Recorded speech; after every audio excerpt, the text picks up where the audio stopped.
I struggle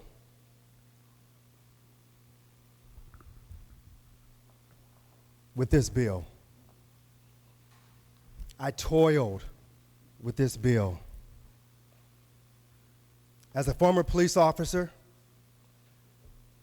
as a black man who has two young sons, I struggle with this bill.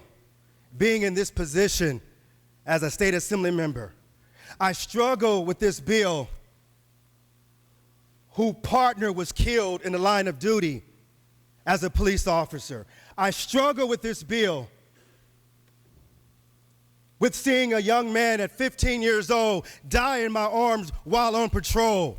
I struggle with this bill. Making sure that I get it right the first time.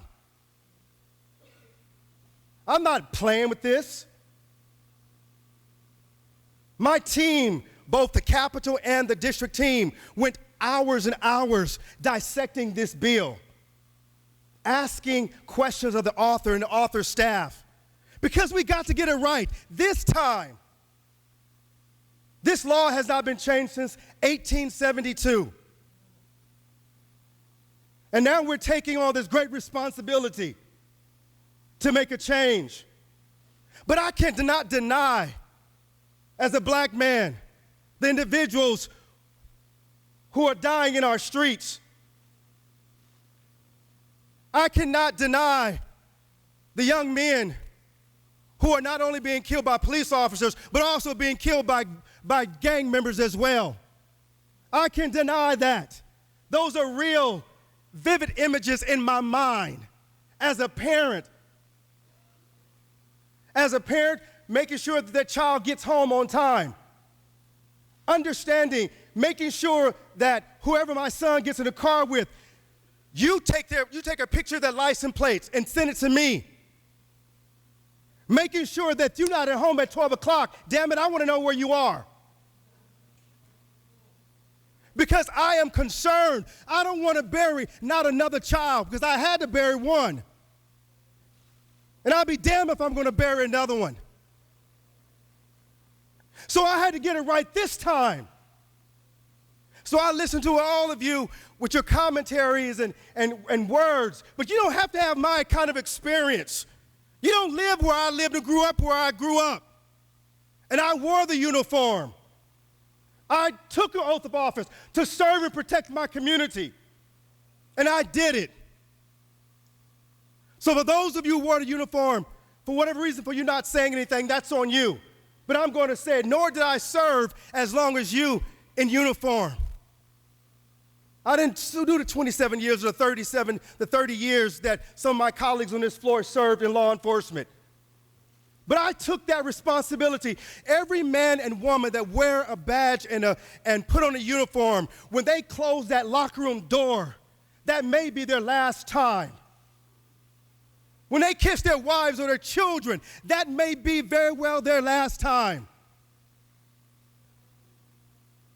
And so I have to make sure I get it right. So I grill the author to make sure that we get it right.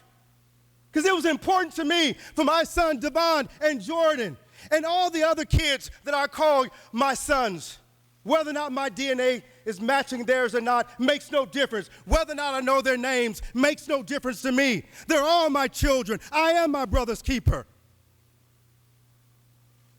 And so when we take this business before us today, we have to take it soberly, clear of thought, clear of heart and mind. Because we're talking about changing something that has not been touched since the 1800s. And so I want to simply say that this author has done her due diligence. She has put the time in. She has stood the course. The weight I've seen on her shoulders. But she has brought people together who would not talk before and brokered a compromise. And I understand that some people may not be comfortable with that. But I believe that our work is not finished yet. And I think this is a step in the right direction. I want to make sure that law enforcement was protected, but I also want to make sure that our young men in my communities in California are protected as well. And so I want to thank this author for standing up, doing something very courageous by bringing this conversation to this floor. And so I commend you.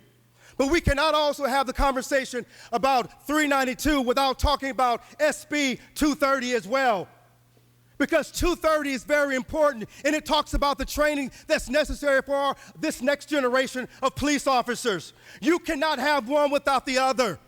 30 seconds, Mr. Gipson. So I will be supporting this bill today, but I also will be asking my colleagues, those who co-authored this bill, to also support 230, because it's the right thing to do. And I respectfully ask for an aye vote and thank this author for bringing this bill before us today.